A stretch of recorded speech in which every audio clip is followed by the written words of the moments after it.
Good day, Sanbonani Dumelang. Hello from wherever you may be watching this around the world. Welcome to another YouTube video with me, your host, Mathics Mahlangu.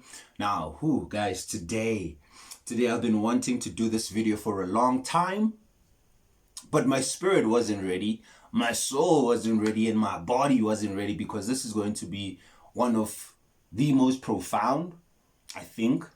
But as you know, on my channel, the Librarians channel, we take the most highest and most profound of things and we simplify them for everybody to understand. Now, I want you, first of all, to do research on everything and anything that I talk about. Don't just take my word for it, or else you're just being ignorant and you're just perpetuating ignorance, blind faith. I don't want you to be a blind faith type of person. Don't be also a follower. Don't follow me. You can listen to me talk, and you can listen to me share information that I have come to learn from reading, from my own experiences, from dreams, from just the DNA beginning to speak to one, because all of us actually have this information within us. It's just that we don't have the right mindset or the right state. We're not alkaline enough to be able to access this profoundness. So today is going to be deep because I'm going to be talking to you about African spirituality. African spirituality. Now, when we are talking about African spirituality, we are talking about all religions. Christianity, Buddhism, Hinduism, Islam. Everything is African spirituality. Just now, it's like if you were to draw a pyramid, African spirituality would be at the top because it is derived from there. Kemetic teachings, African spirituality. Now, first of all, don't forget to like and to subscribe to the channel so that you can get more videos when I make them in future. And also click the notification button, because if you click that button, you can get notified. Immediately when I make a video, you can get notified about it, and you don't have to wait for me to make announcements on Twitter or on WhatsApp or on Facebook. So do that for yourself as a favor. Now, when we are talking about African spirituality, what are we talking about? Or rather, let's say that what were the Africans talking about before Christianity, before colonizations, before all of these things, apartheid, before slavery? What were the Africans focusing on in terms of their relationship with deity, or quote unquote God? Because that's a new word. The word God we never referred to the creator as God. God just came about recently, where everybody, or where a certain group of people wanted to take the vastness, the multidimensionality of God and channel it into one sovereign being, and then they call that God. But that's not what the Africans were dealing with per se. And that's where the misconception now comes, because when people began to come into Africa, they saw on the walls and on the temples, there were all these different beings with different animal heads. And people now started to think that, okay, these people clearly don't know what's going on. These people are pagans. They are worshipping many gods, false gods. They could not understand. Now, the Africans have many gods, but the Africans understood or understand that these many gods are aspects of the one God, which is what we call netters. When you go to the Great Walls of Kemet, or Kem means black. So when we are talking about Egypt, we are talking about Kemet, the black land, or the land of the black people. Chemistry, that's where all of these come from. Science, mathematics, Pythagoras, all of these people learned in the great universities or in the great schools of Egypt, which is now called Egypt, but earlier on it was called Kemet. They learned in the great universities of Timbuktu. So all of these people had African teachers. In the Dark Ages in Europe, They were actually civilized by the Moors, and that's where they brought in architecture, they brought in science, they brought in medicine. So a lot of what we are dealing with in this civilization has been initiated or ushered in by black people, which they're not being given credit for, which we're going to get into. Starting, in fact, with Egypt itself, which they say that Egypt is located where? In the Middle East. Now, where is the Middle East? The Middle East, where you find where we'll say that the Arabs are residing right now. They call that particular place the Middle East. Now, the reason for this is because to acknowledge that Egypt is part of Africa, as Ghana, Nigeria, South Africa, Zimbabwe, Rwanda, to admit that this was all one landmass is to admit that the people who were who inhabited these lands before the colonization and before the wars that took place, you need to understand that the people who are living or residing in Egypt right now, they're not the original Kemites. They are not the original Egyptians. They are not the people who came up with these particular texts, these hieroglyphics, the pyramids, these great books. They are not the original people. These are people who came at a later time through war and conquest. You know how human beings are. So now, I just wanted to give you a little bit of a physical history before we get into the profoundness of a spiritual history. What were the Africans talking about, or how were they relating to deity before all of this happened? The Africans, first of all, speak of the concept of a creator. In the Bible, you will hear that in the beginning, there was darkness. And then from the darkness came the light. As I said, these are African concepts. Christianity is taken from Egyptian teachings, Egyptian spiritual systems, which talk about the migration of the soul into the physical to experience time and space continuum while the soul evolves. And from that, the evolution of the soul out of the physical. That's what the Egyptians were dealing with. The transmigration of the soul from the higher realms and falling into the lower realms in a form of alchemy, taking on the particular body temple, which is symbolized in the Bible as Egypt or as the desert. Now, as I was saying, that the Egyptians or Africans understood that there is one creator, but this creator exists in many different aspects, or it can manifest itself in different aspects, which is what now we call the netters. The word nature itself is taken from the word netter. When you go to Egypt and you see these beings with different animal heads, you are dealing with netters. These netters are different aspects of the one manifesting itself as everything and anything. Let me say that again. The netters are aspects of the one creator manifesting itself in physicality in the world of creation as everything and anything. You'll see a being with the head of a bird, of a hawk.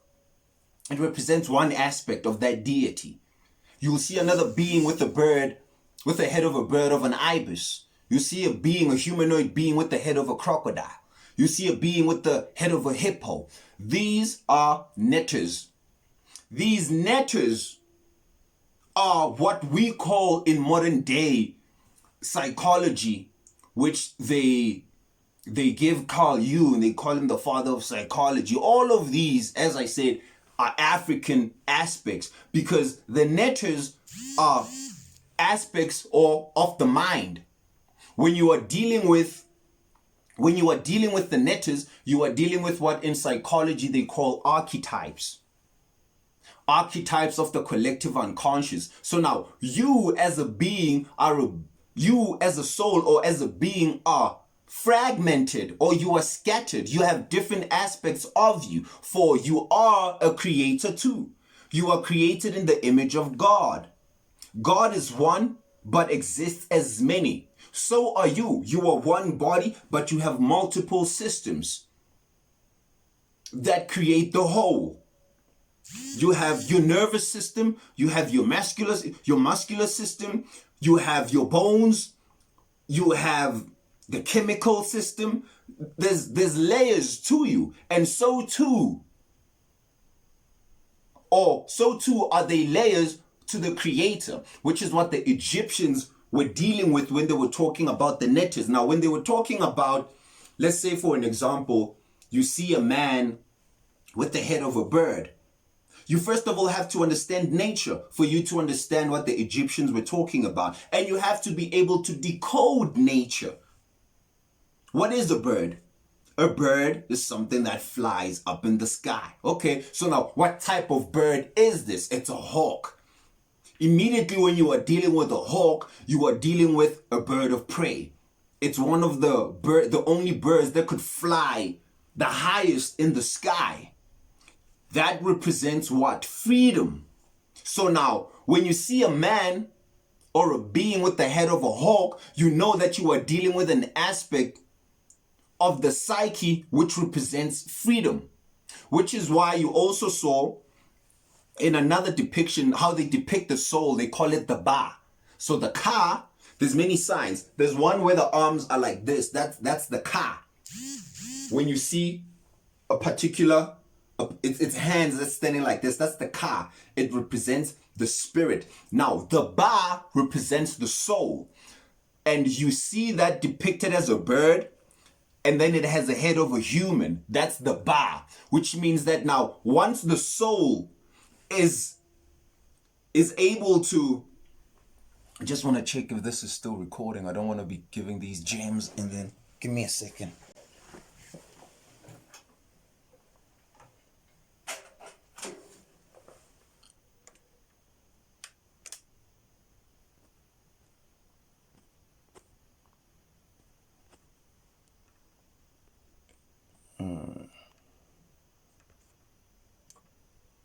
Okay, we're good. We're good. So, once the soul is freed from the captivity of the physical body, it is able to take on flight. Now, that is what we call the ba. So, whenever you go to Egypt and you see these, and you see these on the walls, they call them hieroglyphics. It's a language, meduneta. What do we say in these days, or in this day? We say that a picture tells 1,000 words. So instead of using words, they used pictures, because one picture could represent something that means more than you having to write it down in 1,000 words. Basically call it a sigil, where you take something that would take a whole book and you could minimize it into a little picture. And once the subconscious looks at that, it can pick up the meaning of that, because it's what? It's as within, so without. So that's what these netters were.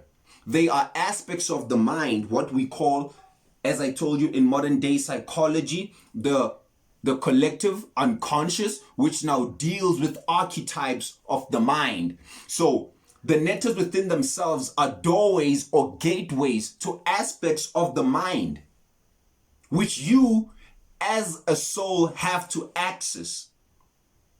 Now, this is going to bring me to a very beautiful mythological story, which now deals with, so I'm just going to take a few, or take one story and use that to explain it to you.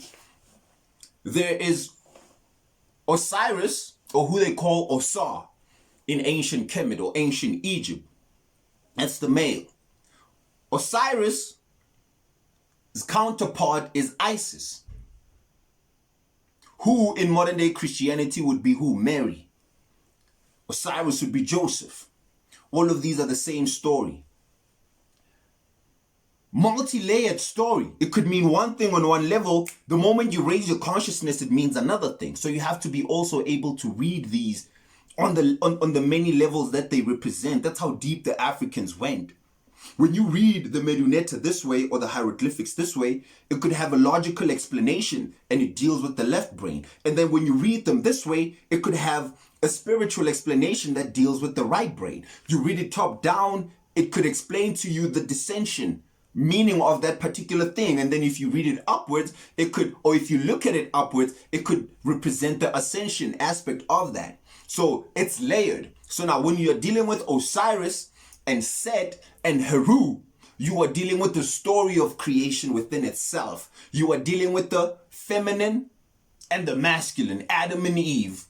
Left brain, right brain, logic, intuition. Now, Heru is Jesus, who comes in as the savior or as the hero.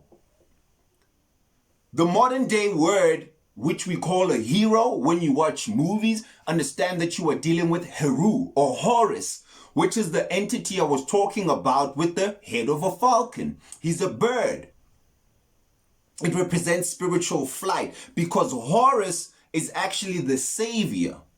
Now, the story goes that there was Osiris. Osiris was a ruler, ruling the great kingdom of Egypt. Osiris had a brother called Set. Set, in one particular encounter, had a fight. Let's say that Osiris and Set, they were fighting. Set killed Osiris. And he cut his brother into 14 different pieces. He scattered basically his body, 13 or 14. I'm not sure about the exact number. So he scattered his pieces. Isis, which is who? Isis, which is the consort of Osiris, found these pieces of Osiris and then put them back together again. But then one piece was missing, and that was the penis or the phallus. So now she basically used her spiritual force or her astral being to be able to now have intercourse with Osiris. And that's how Horus came about. Horus, now as the hero coming in, wants to do what? Now to avenge his father. So now he wants to go, or he has to go fight with who? With Set. I hope that this is ringing a particular bell. If it's not, I want you to think about a modern day anime that might be talking about such a similar thing. A particular anime, but I'm going to get to that right now. So now Horus, being the hero, has to now avenge his father. All of this is symbolic. It's talking about energies. It's talking about the journey of the soul from the highest to the lowest, and then from the lowest back again. They call that the hero's journey or Heru's journey. The story of the prodigal son.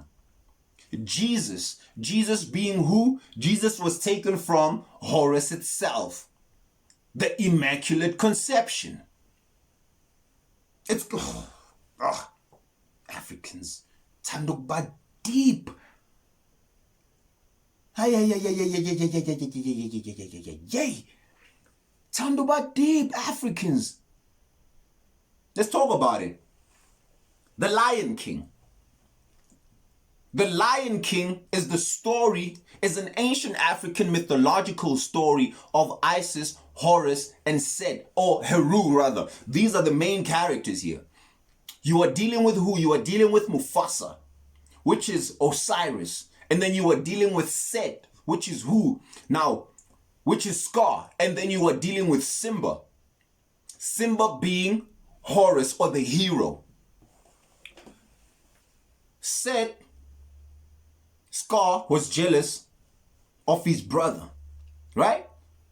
And then there was this whole plot where he had his brother killed. And then Simba was banished from Pride Rock. So he was banished from the kingdom of God, the descent into matter. He he fled, he ran. And now, as he runs to a foreign land, I want you to carve something. With all the heroes in the Bible, from Joseph and his brothers kicking him, and then him going to be a king elsewhere, to Moses going to another land, all of these heroes always seem to start somewhere and then they are banished. It's either something happens with them, they have a fallout, and then they come back and they are redeemed. All the stories are the same. It's not different stories. It's one story. You have to put them together. Like how ISIS put, these are aspects of your mind that you have to put together. You must stop seeing them as fragments. Jesus had two thieves next to him. Jesus also is the third eye. He's the light of the world. And then the two thieves are the two eyes that see into duality. So you have to transcend seeing things as dual and now mix them and see them as one. You have to see the oneness of things. You've got three eyes. The two see into the physical, and the one eye sees both into the physical and into the spiritual. So it is stronger. So now you have to put these stories back together. So now Simba is banished. He goes to another land, right? And then when he's there, he's growing up, but now he becomes what? He becomes ignorant. Or he forgets, which is what we as Africans, or we as a people are doing, or what we have done. It's what we have undergone. All of these, it's an individual journey, and then it's a collective journey. So now it's the journey of the hero forgetting, coming from people always say, if you guys were so great, why did you fall? If you were so high and mighty, why did you fall? Why would you not fall? It's a journey, it's a story. What makes a story beautiful are the trials and tribulations. T.I. in that song, No Matter What, he's like, even the greatest gotta suffer some time. Even the greatest of the greatest have to suffer sometime, because the suffering is actually where you actually now see the particular strength that you are. So now Simba is banished. He's living in ignorance. He's the hero. Now, what happens? Nala, the feminine principle comes. It's always the female. The snake, guess who it went to? It went to Nala. It went to Eve. It went to the right brain. That's what the feminine represents. The right brain, the intuition, the imagination, the creative part of God. That's that part that sparks you up. So Simba being logical, thinking that he's living nice. No, he was actually being ignorant of the true kingdom, where his father's house or where his father's kingdom is. Pride Rock, where your father's kingdom is. The crown chakra, the third eye, the highest of heavens. I will sit at the right hand of the Father. So now, Nala comes through. He's like, hey, yo, homie, wagwan here. What's going on, bro? We thought you were dead. Khanyuena, you're out here eating worms. And Gav, he's a king. What is he eating? He's eating worms. This homie should be eating buffaloes and zebras and, being the king. He's out here eating worms. Just like the prodigal son in the Bible, in the parable Jesus gave of the prodigal son who left his father's kingdom, and then all of a sudden now he's eating with the pigs, and until he thought to himself, he's like, ish, people in my father's kingdom are eating better than me. I'd rather go back to my father and just be a servant. It's better than what I'll be eating here. So now he's eating with Timon and Pumbaa, right? So Nala comes through. He's like, hey, Joe, hey, Baba, it's dark that side. Now, that's the feminine principle coming to you to awaken those those aspects that I was talking about, these scattered parts. So just as Isis put back Osiris, Nala was putting back Simba. It's like, hey, Baba. And then from there on, what happened? Self-reflection. And then Rafiki comes through. Rafiki also represents the Joker. He's the shaman, you know. He's the wise one. He's the mediator between the spirit and the physical. But they're all not external. They are internal. Simba, Nala, Osiris, they are all you. They are all aspects of you. You coming to save you from your own ignorance, being hit on the head by your own wisdom. Yo, wake up, boop. And what did Rafiki say to Simba? He's like, when he was dancing, he's like, hey, get away, you monkey. And then he asks, he's like, he asks him, who are you? And Rafiki is like, no, the question is, who are you? And he's like, I thought I knew, and all of that. He's like, nah, I know who you are. You are Mufasa's boy. You are Mufasa's boy. And that's when now, who?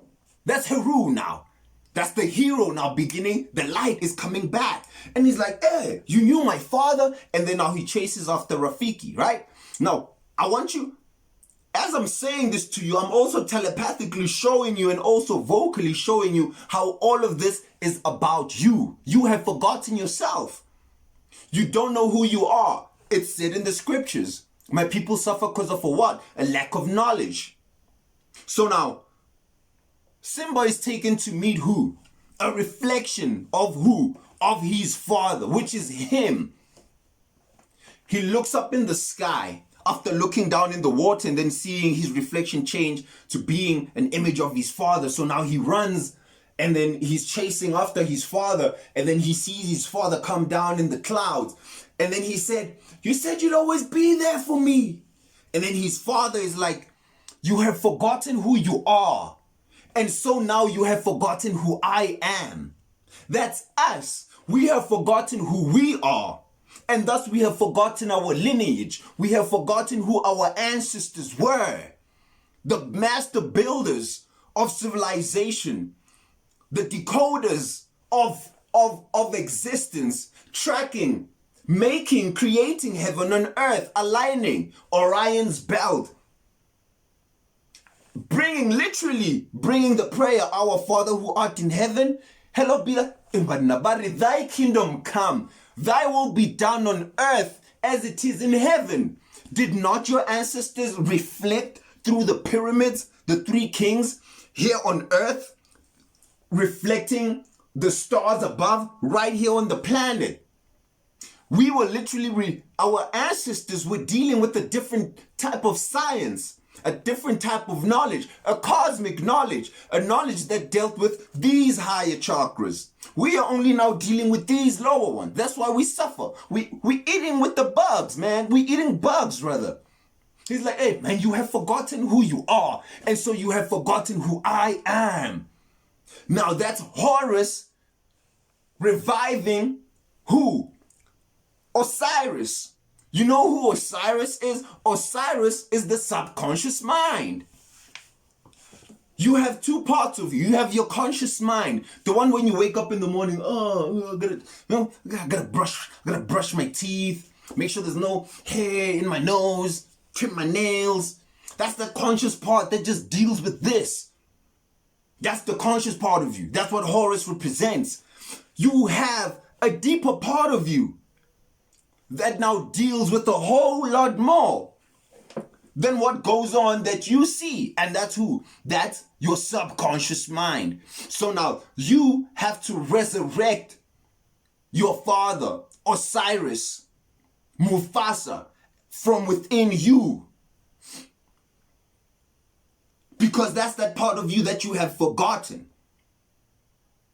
You have forgotten who you are, and so you have forgotten who I am. Have we not lost the ways of our ancestors and now started worshipping foreign gods, praying and idolizing things? We are idol worshippers, ladies and gentlemen. We are idol worshippers. Idols is not you having now to go create. Let me just use this. This is my little brother's toy. Joe Cool.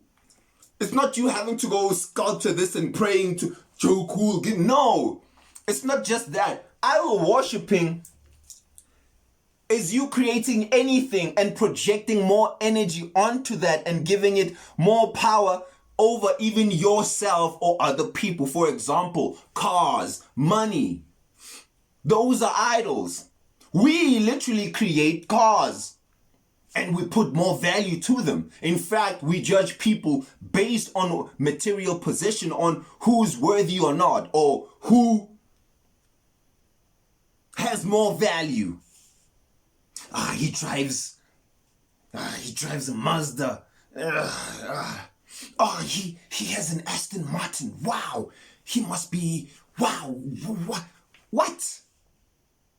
We value the things more than the things that make the things.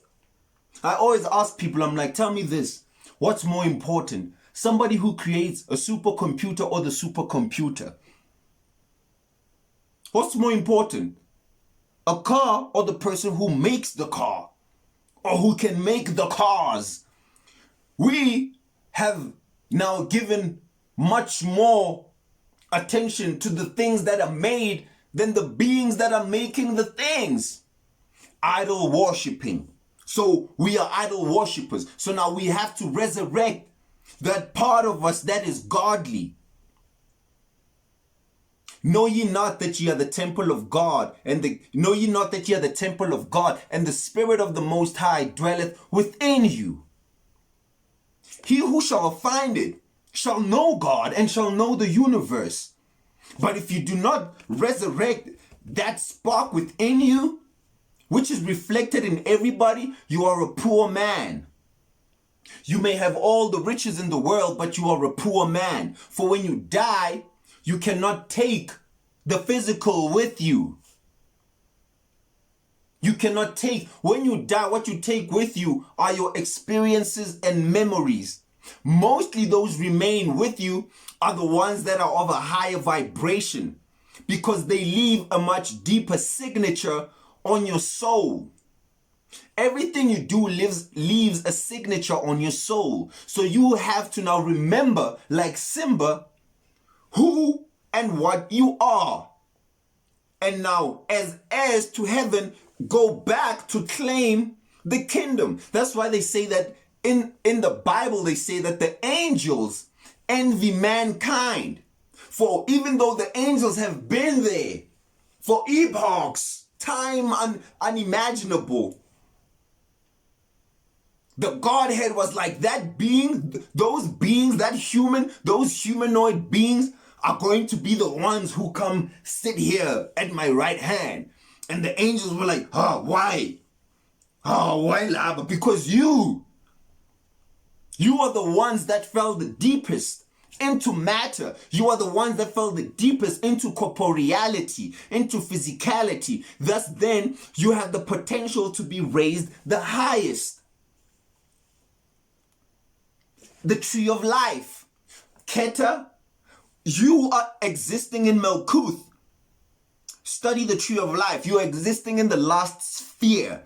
That's the densest that you can go. And the denser you become as a light being, the more magnetism. And the more magnetism you are dealing with, the more buffers they are between you and that part of you that is not here, projecting into this particular reality. The more buffering there is. So you are elsewhere, projecting into this reality. Now we're getting deep into the holographic universe, which again, I said everything goes back to African spirituality. In the East, they call this Maya. They call this, Maya means illusion. So now you are living in an illusionary world, being projected by your third eye, being drawn from your chakras at whatever level of thought you are existing at. The scattered parts of you, the scattered DNA. In school, they teach us that we have two strands DNA. In the fall of man that took place in the book of Genesis, that fall was the splitting or the splicing of DNA.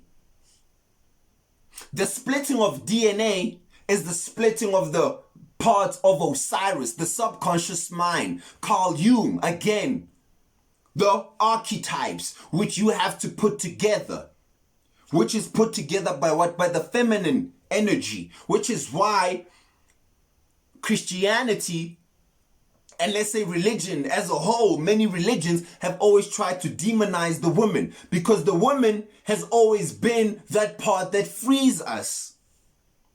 The woman outside and the woman within. Now you have to be able to understand as within, so without, because if you can understand the divinity of women outside and their importance, oh my God, you activate a much more profound, deeper woman, which is the woman within, the Kundalini energy, the right brain.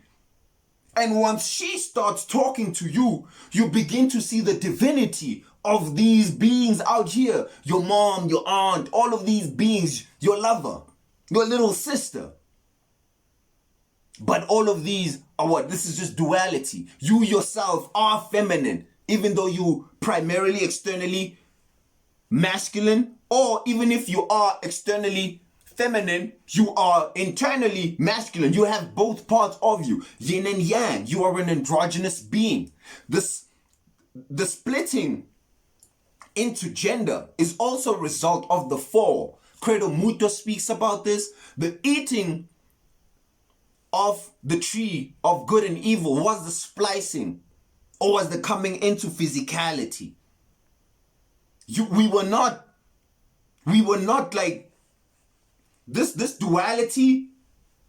It's an experiment. It's a new thing for the soul. As old as we have been here, the soul, number one, understand that your soul and spirit exist outside of time, space. So what could be 1,000,000 years on earth, on the other side could be just like what, 10 years. 1,000,000,000 years could be 10 years or a day. They say that a day to the Lord could be 1,000 years, or 1,000 days could be like one day. To what? The Lord is that part of you that exists outside of time and space. The crown chakra, you are a spark of God. Now let's go back to the Lion King. So now after Mufasa appeared to Simba, what happened? Simba started to remember. And this is one of my favorite parts. Woo! First of all, the part where Mufasa comes up in the clouds, I always want to cry. My eyes always get teary there. He's like, oh man, he's like, whoo! You have forgotten who you are. And so you have forgotten who I am. That part makes me, And what's so crazy is that in 2007, 2008, I was actually in a school play in primary where I was Mufasa. And one of my friends, still my good friend today, he was acting out as Simba. So I was looking back, I was like, damn, my life has always been so symbolic. I played Mufasa. Literally. I was like, whoa. The subconscious mind. Morpheus. Awaken. Wow. So symbolic. He's like, you have forgotten who you are, and so you have forgotten who I am. Because Simba was like, you said you'd always be there for me. And the reason why when you watch these things, they make you want to cry or you feel, it's because they are talking to that part of you that knows what that story is. Those are not lions, bruh. You can see how this guy's a shaman lifting him to the sun. The sun, he's the sun, the S-O-N, lifting him to the sun, the S-U-N. Simba begins to run back. And as he's running back, there's a song playing in the background. And he's running, and it's like, and then the song is like, si vous allez si je beau, si vous allez si je, si vous allez m'laba. Yo, hey. That's literally, and he's running what? He's running through what? He's running through the desert. The desert, as I said, is symbolic of what? Ignorance. So he is running through now the dark passages of his mind. The scattered psyche. That's him running through the desert. Si vous allez si je beau. This, si vous allez m'laba, waking up the body. Because the body, umhlaba, is the body. And uyahlaba, literally the body pierces you. This is hell. You are in a shell. And you have to conquer this to make yourself well. But you do that through the journey of going inside yourself to resurrect that. You must awaken this. So as he's running through the desert, this song is literally saying Sivusa lesizwe, which is we are awakening the nation. Sivusa lomhlaba, we awakening the world. Not just the world outside. This world. Your body is a world. It's a universe. So Simba is awakening this world. Vusa lesizwe bo, vusa. And he's running through the desert. That's why Jesus was fasting. Jesus again being Horus. Jesus being fasting in the desert for 40 days. Moses walking with the Israelites for 40 years through the desert. The desert, the reason why it's the desert is because if you go to a desert, what do you see there? When people are thirsty and then they hungry, what they start to what? To hallucinate, Maya. They start to see what? A mirage. They start to see a mirage. That's what the physical is. It's a mirage. I'm an African. Deep. Stories written thousands of years ago. Today we're still using them, and that's how you know that something is true, because truth is consistent. It's consistent. It doesn't end. You can speak about something 1,000 years back and it'll have significance today. It'll have significance today because it speaks to that part that is important. Man, you could buy a Ferrari today and 10 years down the line, let's say it crashed or you sold it. You won't even like think of, but like things that hold weight for the soul, those things you remember. And that's where even karma comes in. Things that have had a very deep signature on your soul.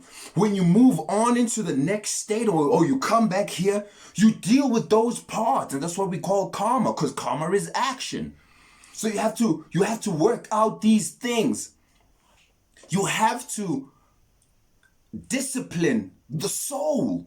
I mean, you have to discipline the body, the beast. The body wants you to lust.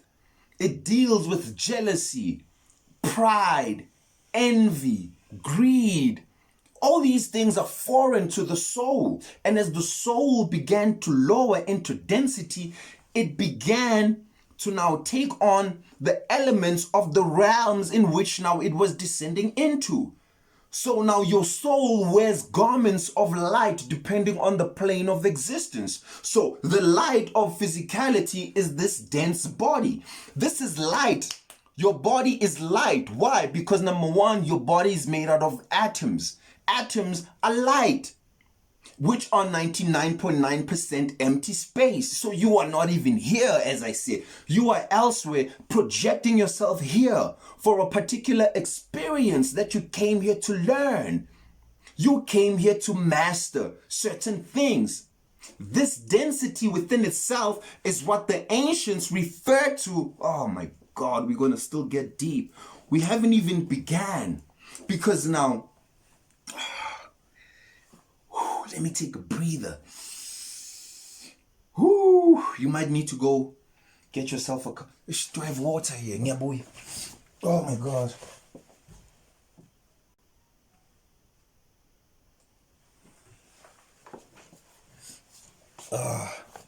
I should have bought myself a glass of water. Maybe I could send my little sister or her somebody. It's fine.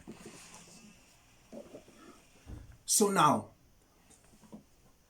coming here, you came here for a certain lesson, right? Horus, as he's running through the desert, guess where he's going? He's going to now face that aspect of himself, which is his uncle. Scar, which is Set, which is what now religious people or people who colonized the mind and not only the lands came and took that aspect, because Africans never dealt with the physical Satan or saying that there's a devil underneath the ground that's making you do all of these things. No, we never knew of a Satan or the devil. No, these were different aspects of what we call the one, manifesting in different states. So now what later became Satan was known as Set, which is Scar in The Lion King. As Simba was running through the desert, which is that part of the mirage. Now he's facing, as he's running, he's basically running through what they call the caves of Brahma, the convolutions of the brain. He's now collecting the parts. And when he gets back there, he has to go face his uncle. So you have to go face yourself. That part of yourself which you in the modern day keep blaming Satan outside. Satan made me do this. Satan is making my business go slow. Satan took my kids away from me. No, it's the part of you. So Simba, as he's running back, he's going to face the darkest part of himself now. That part that he was hiding, that part that he's ashamed of. You know, the lower part. He's going to face his lower nature, which is what Set represents. Set is Soot, which is Satan. When you burn something, that black that remains there, they call that Soot.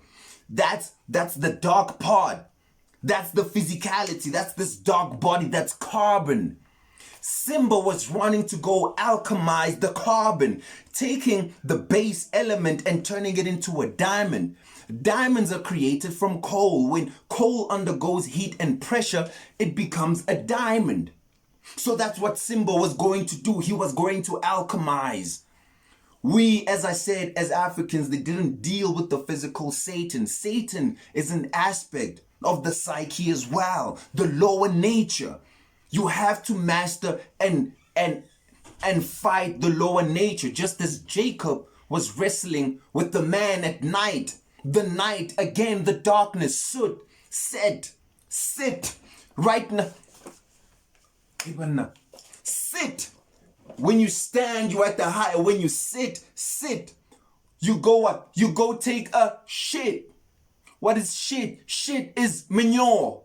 What can you do with manure? You can plant something and then you grow a flower. That's alchemy. So the darkness, we didn't necessarily see it as being evil, but as an aspect which you can use to alchemize and bring about the gold of yourself. Once you face it, you must face yourself. This is the shadow. It's called the shadow. The caves. Set. Horus was going to fight with Set. Horus is Simba fighting with Scar. Scar, as I said, is Set. Now, the sun sets in the evening on the horizon. Let me say that again. The sun sets in the evening on the horizon.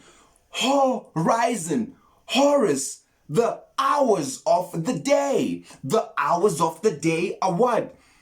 Created as the sun moves, or as we move around the sun. The hours, which is Horus, which is the sun, the S-U-N, manifested physically as the S-O-N. Mufasa told his son, he's like, hey yo, when the great ancestors of the past, those stars that you see up there, that's us. When you ascend out of here, you become a star.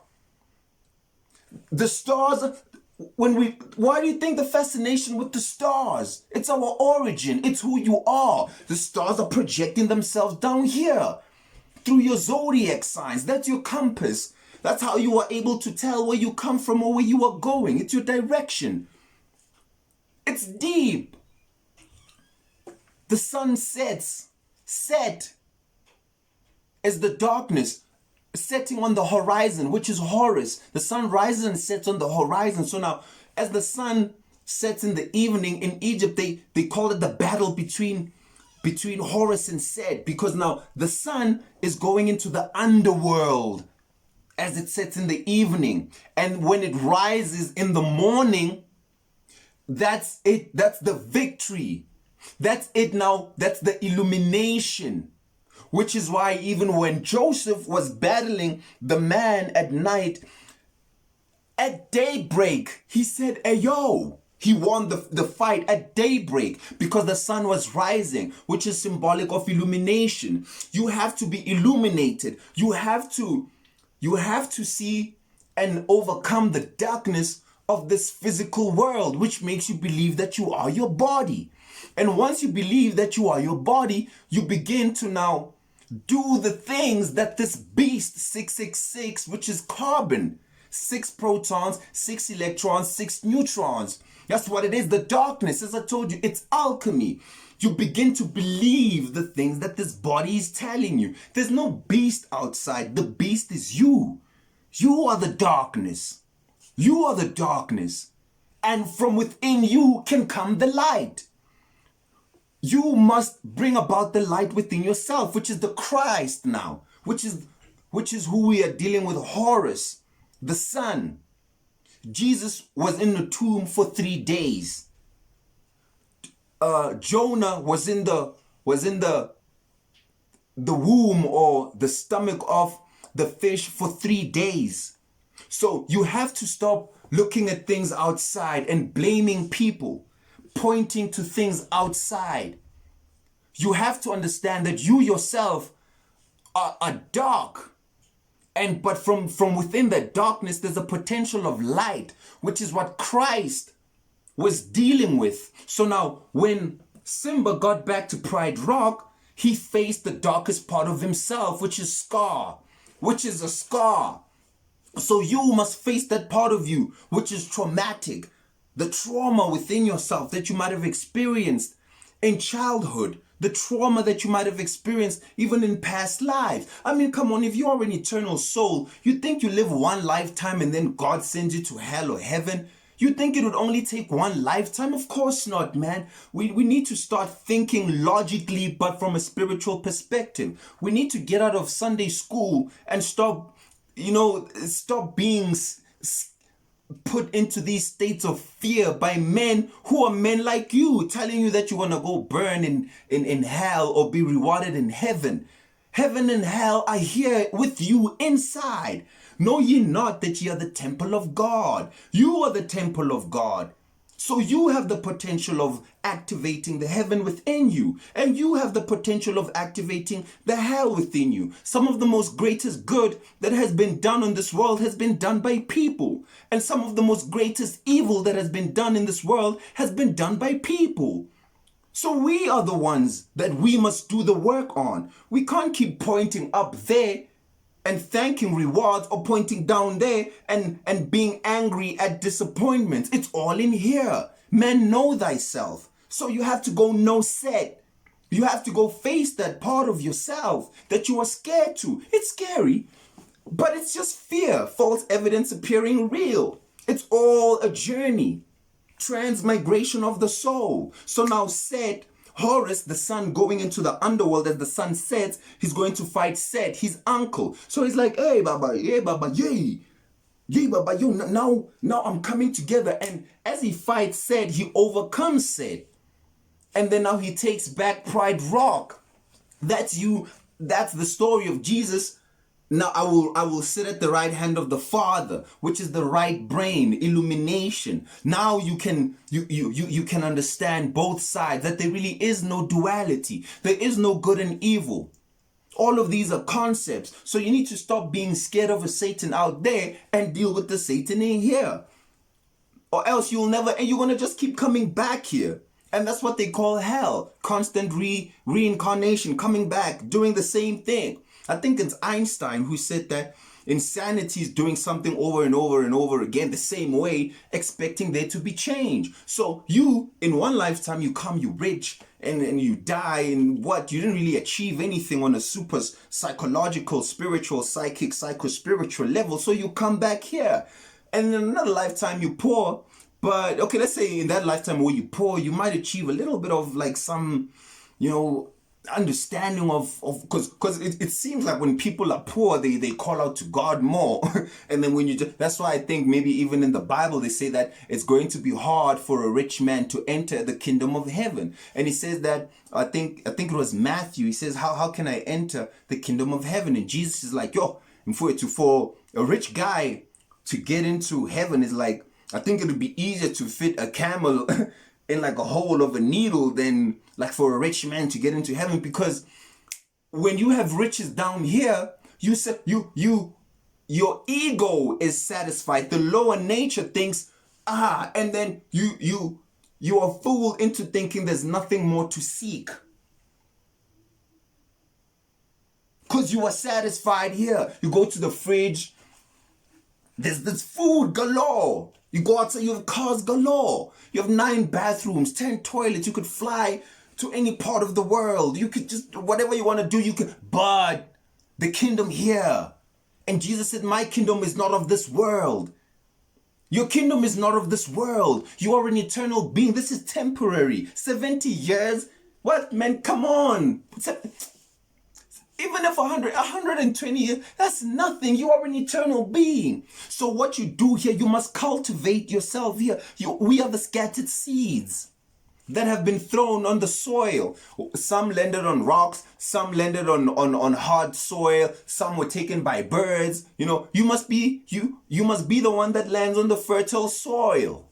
And then you grow. But then you don't just grow instantly. For Jesus or Horus is a pattern. It's a pattern. It's a journey. Simba did not just become king. He had to go through denial. He had to go through self-doubt. He had to go through all of this. Oh my God, I'm not worthy. And then Nala came through like, oh, bruh, Rafiki hit him on the head. So this is you fighting with yourself. And once you can overcome that, you can now begin to step into now illuminating yourself as the Christ now. Now you raise what we call the Djed pillar, which in Egypt was being dealt, or rather, the deity that we call Thoth or Hermes. They call it the staff of Hermes. It's the spinal cord. The spinal cord has 33 vertebrae. That's the ladder of Jacob, where he saw angels ascending and descending up and down the throne. The throne is this. The angels descending up and down are the angles of light. The angels of light. Angels are angles. As I said, the stars are us here, and us here are the stars up there. They say that every man and every woman is a star. Well, guess what? You have a star in you. When you see ancient pictures or even modern day pictures of saints with the halo around them, that's an illuminated soul. You are the equivalent of a star when you bring about the halo, the Christ within you. The Christ is a title. Christ means the anointed one. And you get anointed by what? By being baptized in the fire of the Holy Spirit, which is called the Kundalini energy, which you raise up the Djed pillar or the staff of Moses or the staff of Hermes. They say that in the Bible that Moses was lifting up the staff in the desert. As I said, the desert is representative of the body, the challenges. So as you lift up the staff, it's the spinal cord. It's now the energies rising up the spinal cord to enlighten you. The Bindu seed. It's the serpent in the garden coming to bite or give the apple to Eve, to bite the pineal gland, to open the third eye, for you to be able to see into the mystical realms, to see into realms beyond physicality. All of this is African spirituality. It's a story about you. You have to understand what's going on here. But now you are focused on the lower things. And I'm not saying don't focus on the lower things. Your job, you have a job to do. You have kids to raise. Yeah, we understand that. But you are more than that. You are more than a mom and more than a dad and more than whatever title that you have at your job. That's nothing, man. That's nothing. That's just the physical. You are an interdimensional being that can fold time and bend space with your mind. And you need to be able to understand these things, these truths, the mysteries, the seals. You need to now begin to open them. The scattered DNA, the body of Osiris. You need to put it back together through discipline, through Jesus, through Horus. Jesus is number 13. He's the center, and the disciples are the disciplines. They are the 12 cranial nerves of the brain. Those are the disciples. So you as Jesus is the center, and you have to now discipline the disciples, or the 12 tribes of Israel. 12 tribulations, tribes, tribulations, disciples, disciplines. You sit at the center as the light. As that Kundalini energy comes up and crawls up the 33 vertebrae, it enters here. The base of the skull and the top of the base of the skull and the top of the spine is what we call the medulla oblongata, which is where the most highly concentrated part of melanin in your body, which is what they call the mouth of God in Gnosticism. The Bible, they say that the verse, look it up. It says, man shall not live on bread alone, but out of every word that cometh forth from the mouth of God. The mouth of God is the medulla oblongata. For when the Kundalini or the Holy Spirit begins to hit this point, as it raises up the 33 vertebrae, which is why in Freemasonry and all these secret societies, they talk, there's nothing secret about these societies except this truth. They don't even deal with this in the secret societies. This is your information. The moment the Kundalini hits this part of the brain, you begin to have past life memory. You begin to recall past life experiences, higher life, other life in different dimensions. This is the mouth of God, the word. Man shall not live on bread alone, but out of every word that comes from the mouth of God is the medulla oblongata, which is where your Akashic records are stored, Akashic records of past lives. And then once it enters this part, you are now illuminated, and your halo, the particular piece that Isis could not find was the phallus, but not the phallus down here, not this one down here, the phallus up here, the penis up here, the pineal gland. That's the part that's missing. This one up here. For all of this is just controlled by blood flow. When you send your energy down here into the lower parts, you are descending into the land of the Gentiles, where the disciplines, the disciples of Jesus is the pineal gland, the disciples are the cranial nerves that move down the whole body. Your ancestors were deep with this. Jesus is the pineal gland, the center point, where they call it the seat of the soul. And then now it teaches the mysteries of existence. So the nerves of the nerves that deal with action, hearing, they begin to go down to administer to the land of the Gentiles, the genitals, the lower nature.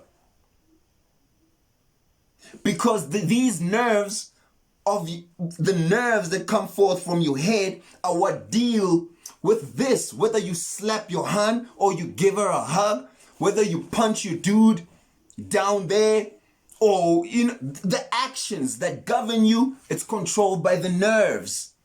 So when you discipline your psyche, you discipline your body. Now, we ain't drinking, bro. Now, we ain't smoking that cigarette. Anything that you could be doing, let's say that is hostile to you. Not saying that doing those things, because you could do those things and still a sin into these mystic parts of yourself. But anything that you do that is counter what you want to do, they say that the spirit is willing, but the flesh is weak. What do you think that's about? The flesh is weak. It wants to do these because it's an animal body. They say that man is God in ruins. Man is God in ruins. So now, when Jesus is is speaking to the disciples. The nerves that go down here, as I said, they come into the land of the Gentiles or the genitals, and they begin to usher, and they alchemize the body. In Corinthians, they speak about taking the old body and turning it into a new body, the spirit body. You have two. If there is a physical body, there is a spiritual body. If there's glory for this physical body, which this is beautiful, but can you imagine the glory of your spiritual body? You see glimpses of it in your dreams when you begin to fly and you walk through walls. That's even nothing. Once you leave the physical completely at death, oh my God, the things that you can, woohoo. What? In my Father's house are many mansions. These are these. So you have to now fight yourself.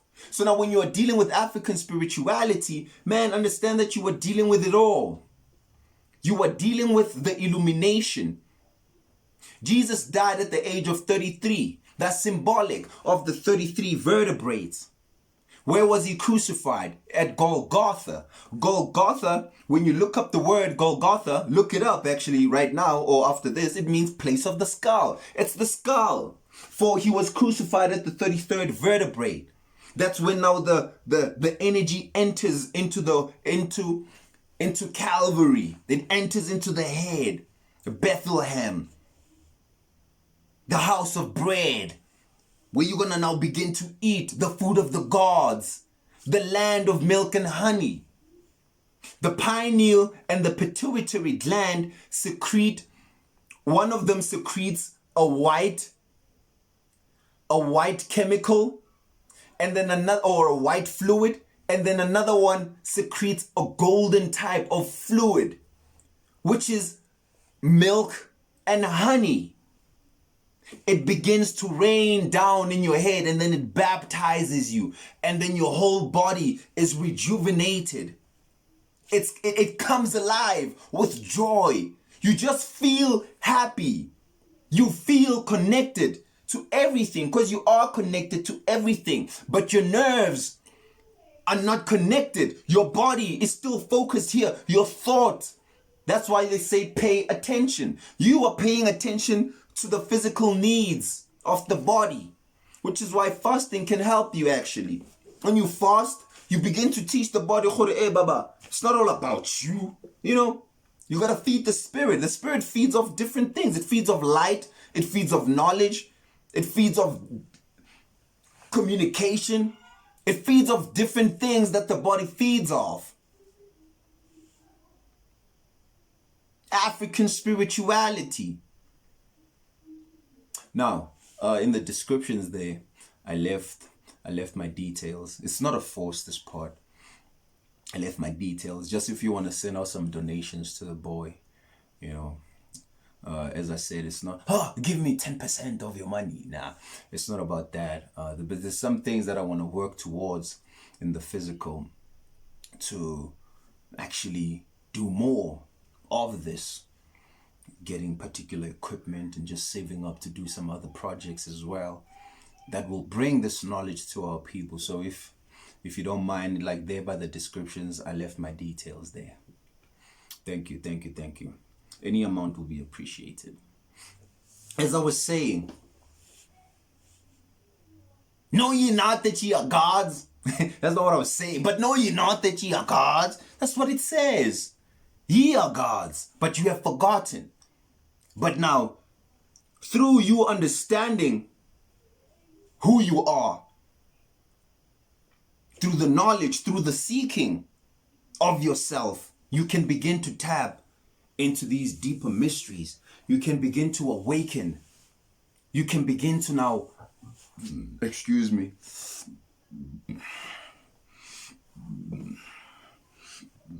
You can begin, the Spirit is speaking. The Spirit is speaking. I'll talk about burping, and there's many things that begin to happen when you are dealing with these energies. Many ways that the Spirit affirms things to you. Some people burp, some people twitch.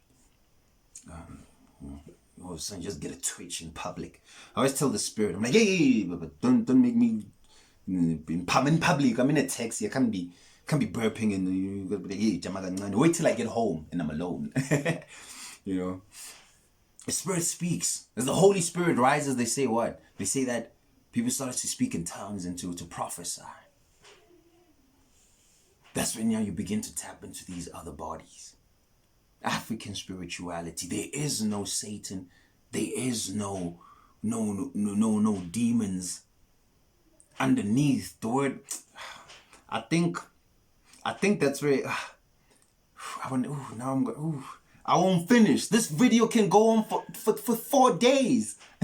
I won't finish. But after this, go watch the story, The Lion King, right? And then I want you to go also watch Gods of Egypt. Don't get so much into the color. We know what the Kemites look like. Kem means black. You know, but again, it's not about, it's white, black. We're one race. It's just that there's been certain people who, they've been dealing with the lower nature, basically. Dealing with the lower nature. Not wanting humanity to put its own body together. So now you separate one race and you demonize it. And then you glorify other races or one specific race. And say that that's the superior race chosen by God. You know that even Christianity, bro. Like even Christianity, my sister, my people. They use Christianity to justify slavery. The first ships, or one of the first ships that took slaves from northeast, southwest, from West Africa was called the Good Ship Jesus. What? The Good Ship Jesus. Look that up. The Good Ship Jesus. Because when you tell people that, okay, those dark-skinned people, they exist outside of the glory of God, you can make people want to now kill a whole race of people. What? They teach you about Hitler at school. Do you know about Leopold? This homie killed over 13 million Congolese people in the hunt for rubber. But they never teach you about that in school. Again, because the system within itself is being controlled by a few men with agendas to not let the body of Osiris connect back to itself, which is humanity. We are all a family. Black, white, Indian, Asian people are a family. But you've got one people, certain few individuals who don't want that. So they, by all means, they will demonize one race. So you, let's say you're a white person watching this, you have to ask yourself, what is it about these people that they call them coons, they love chicken and watermelon and all these, what is it about these people? Do your own research as to who the black people were in history. Because to understand who another people are is for you to now have empathy and sympathy and begin to now understand what's going on with the psychology that we are dealing with in this modern day society. We're scattered as a race. And you as African people, you have to ask yourself, what is it about me that the world looks at me like this? And you have to go into your history. I'm not saying don't listen to rap music or do your particular activities, but some certain things you have to be like, whoa, man. Especially especially music of nowadays that doesn't have messages, that it's all about bands and twerking and whips and chains, distractions. You have to ask, come on, man, there has to be more. And there is more. And if you find out, your mind will explode. But I'm probably preaching to the choir right now. If you've gotten this far in the video, I'm definitely preaching to the choir. So understand, family, that it goes deep. You go deep. You go deep, man. I would talk for days and days. Yeah, but I think, let me leave it there. Process today. In fact, come back and watch this again. You might even need to watch it 3 times. Because definitely some things they probably skipped you. which is okay. You come back and watch it again. Thank God for technology. Peace. I love you all, family. Much love to you all. Be safe. Don't just put things in your body without knowing. Don't be pushed into fear to want to go vaccinate and put things like, do research, man. Like you're a temple. Don't just want to do things. Stop. Don't react. Think. Feel. Breathe.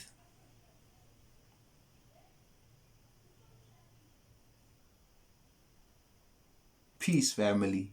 Much love. Hey, Africans, turn around profound. African spirituality. My God.